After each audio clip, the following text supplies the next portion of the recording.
Welcome to Spirit School. My name is Danielle Sarank, also known as the Squamish Medium. I am the host of your Spirit School, where I will share all the lessons and learnings that I have uncovered through my intuitive development and mediumship development journey.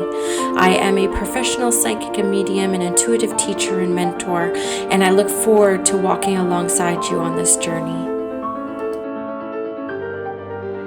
Hello everyone, and welcome to March. So what I'm doing here today is talking about the energy forecast for the month ahead.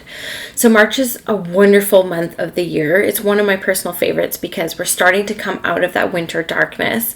Our days are getting longer. Some of us in certain parts of the northern hemisphere might even starting to see buds on trees and flowers start to come up depending on where we are. I know for us, where I am located in Squamish, we're having quite a late winter, so we're getting some bursts of winter holding on strong, but the days are definitely getting longer, and with that we get outside more, we start having more healthy insights. It's great. So this is one of my favorite months. I love March. So today for the energy forecast, I'm going to be using two decks. I'm going to be using Kyle Gray's Keepers of the Light. So he's one of my teachers, and I love everything that he does. So I'm definitely going to be using his cards, and I'm also going to be pulling one card for a message to send you off with on The Secret Language of Colors by Ina Segal.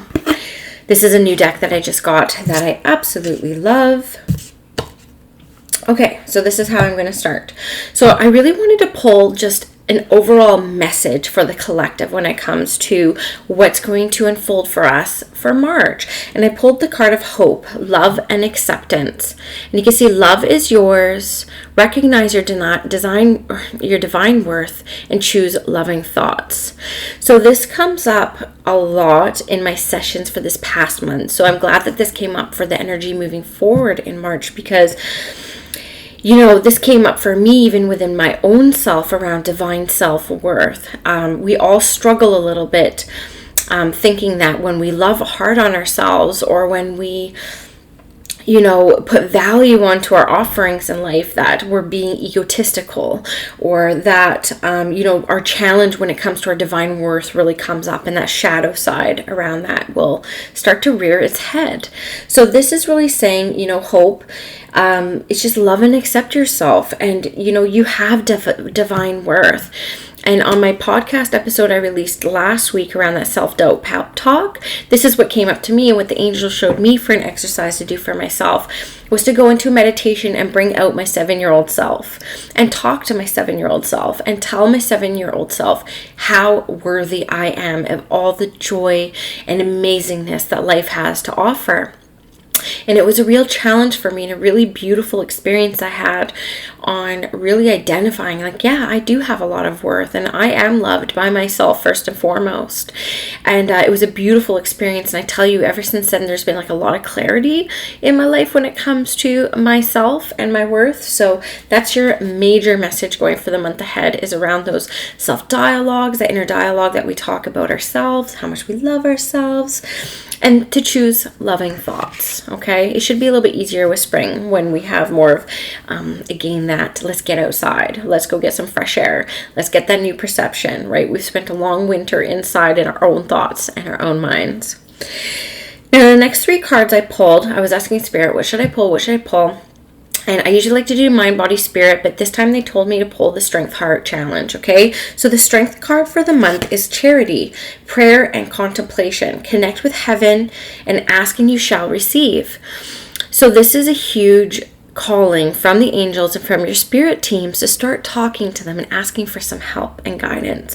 Sometimes as humans, we really like to do things on our own and take the struggling path, right? That wounded healer a little bit, that struggling path.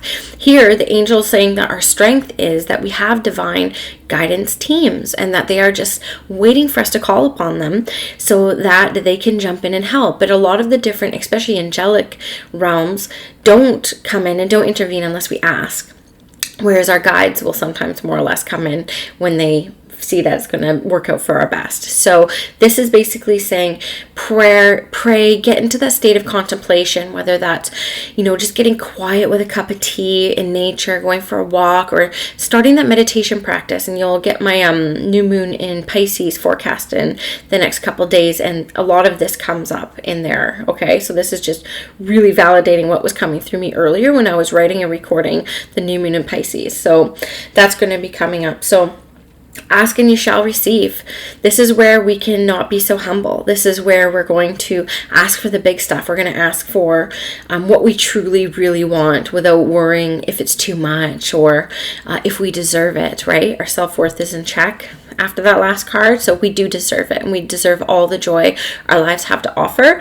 And so we are now going to move forward and start working with our spiritual teams on getting this path unfolding in front of us. Okay. So now when it comes to matters of the heart, and when it comes into the work that we might encounter or feel called to start working on when it comes to heart-centeredness and even relationships when we're dealing with matters of the heart, I got Odin, Psychic Insight. So your third eye is open, see the truth for what it is, and follow your intuition. So Odin is obviously a masculine card that comes up. So the Psychic Insight, which I also found interesting, because when I look at cards, I don't read the book. I actually feel into what does this card mean right now.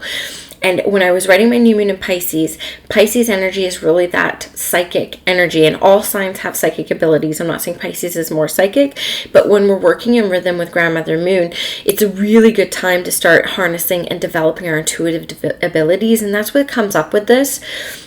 But another thing that sticks out for me, and I wasn't expecting to go towards relationships. It's not typically where I like to spend my time with readings for some reason, something I'd probably avoid. But this does scream out relationships for me when I talk about see the truth for what it is, okay? And that doesn't mean that you need to see truth like your partner's lying to you. You could be telling yourself lies or untruths about your current relationship state, whether it's good or bad. So look at your relationship that you have, whether it's a significant partner, or say you're struggling with your parents or friendships.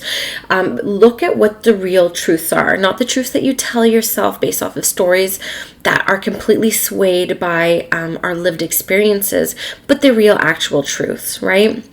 As an example, I look at my marriage, and I have a wonderful marriage. I've been with my husband for 11 years, but we have different love languages. Like, I'm kind of the person who likes to be cuddled and snuggled and told that I'm amazing 24/7, whereas my husband's love language is acts of service. So the truth I could tell myself in this situation is my husband doesn't find me desirable. He's not affectionate. He's over me. He's bored. But the truth of the matter is he shows his love to me by fixing all the light bulbs without me asking, by, packing the kids' lunch boxes and getting their school bags ready for the morning, by painting our basement. That's how my husband expresses his love and how happy he is. So I could spend time just telling myself these non-truths that I'm making up in my own head around these judgmental issues around my relationship, when really if I could just shift that perspective and look at the real truth, then there'll be clarity and this like resurgence of love. Okay, so the other reason why I do definitely go towards relationship with this is also because of the male figure, and that's the way readings work, right? The card could mean something super specific. This isn't tarot where it's like prescriptive. This is actually like, oracle angel card. So it has a little bit more room to interpret what's coming through at this moment. And I wasn't expecting to go here before I pulled out this card, but this is where I'm at. Okay, this is definitely related to relationships, and also part and parcel for those of you who don't want to look at relationships this month, which is perfectly fine. Look at your psychic insight. Look at this urging and calling you might have from a soul level to get in touch with heart-centered work around your psychic ability. So this is intuitive development. So this is nurturing a gift that you've always been interested in but too scared to jump into. So this is the month to do that. And this also comes up in my new moon in Pisces forecast. So very synchronistic. So the challenge of the month. So, I never like to go, I love rainbow and butterfly readings without a doubt, but what the cards are bringing me for this month is what may come up with your challenge. And I got Hilarion, which is around divine healing. Honor your sensitivity. Retreat and recharge and heal. Your light can support others. So when I feel this into a challenge card, what the immediate thing that screams out to me with this is, can we retreat? You know, there's a lot of us here who are moms. We can't go run and hide. Like, we have to face life head on for the betterment of others.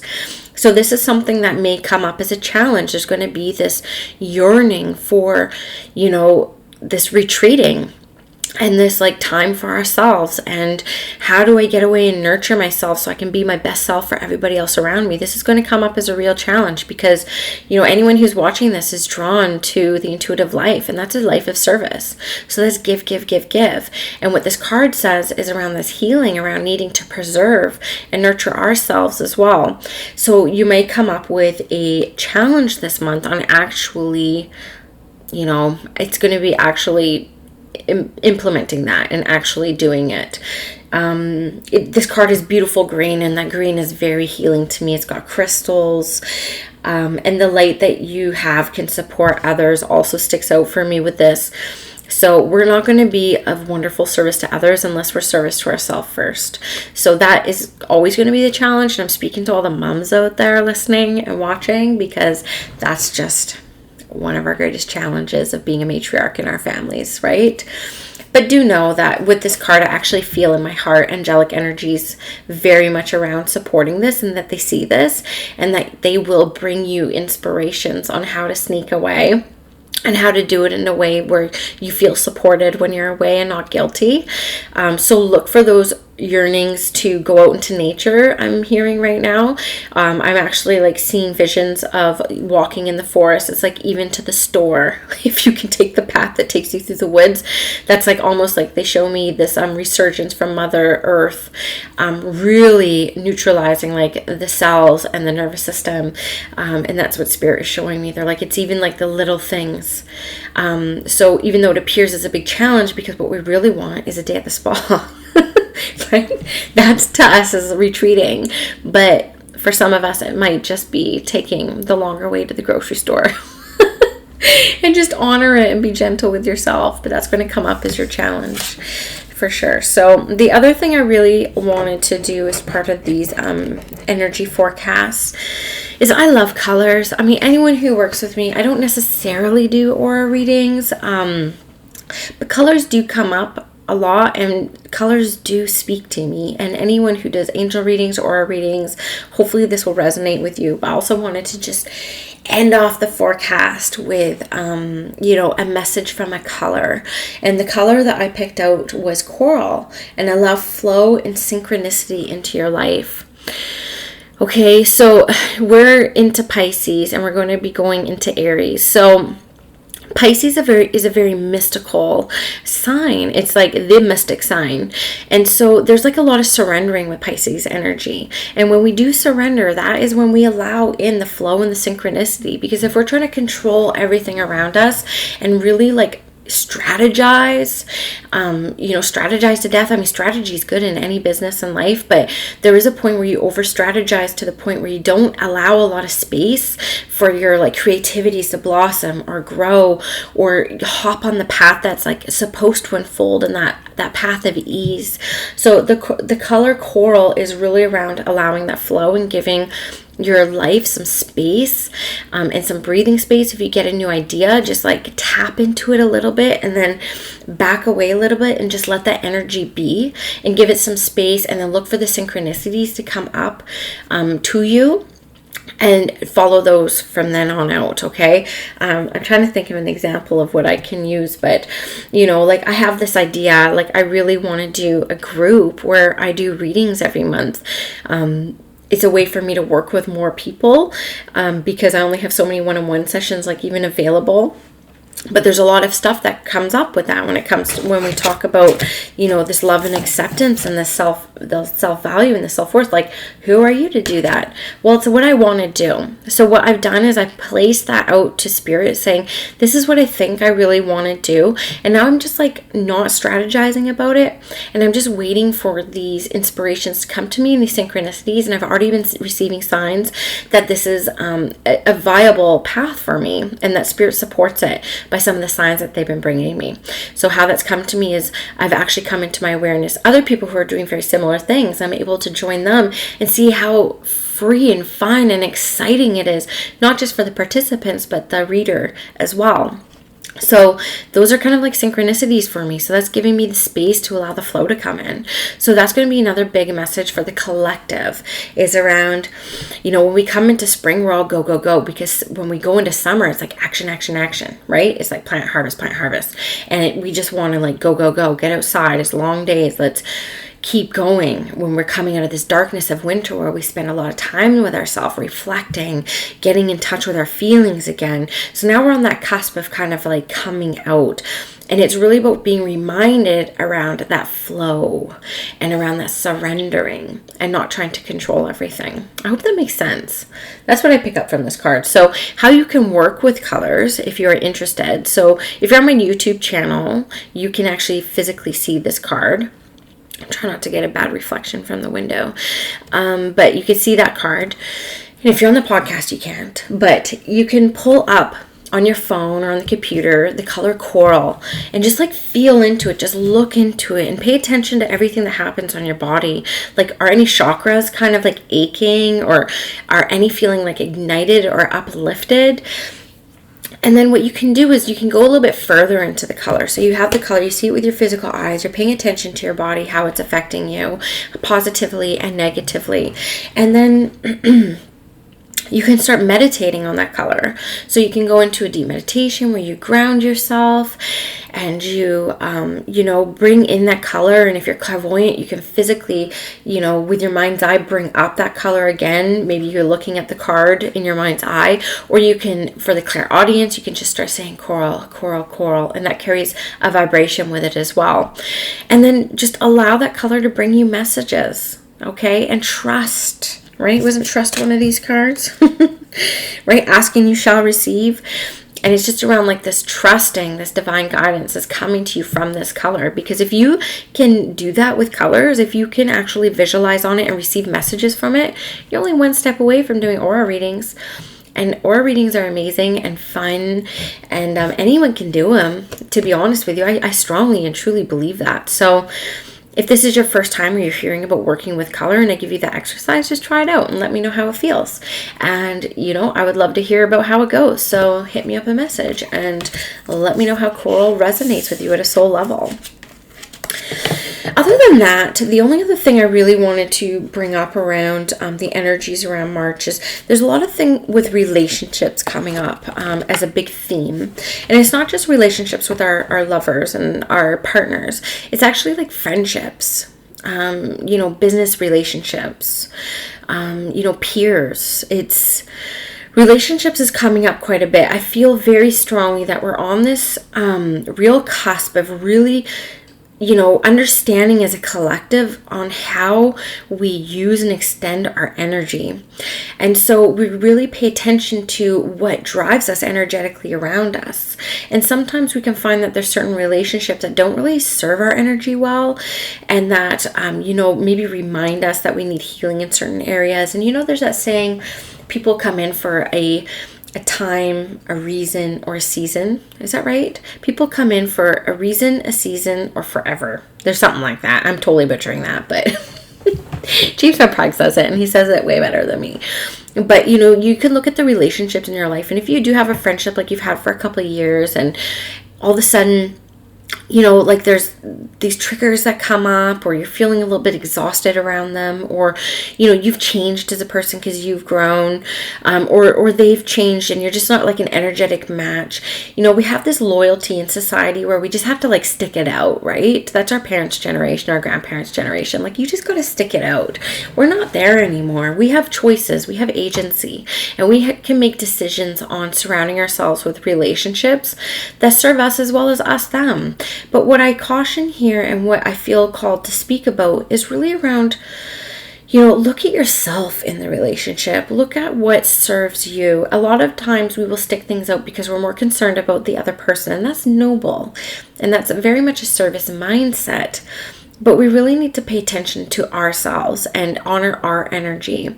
And we don't always need to have amazing glowing examples or reasons on why relationships all of a sudden just kind of like fade away, or we feel like not so drawn to them anymore.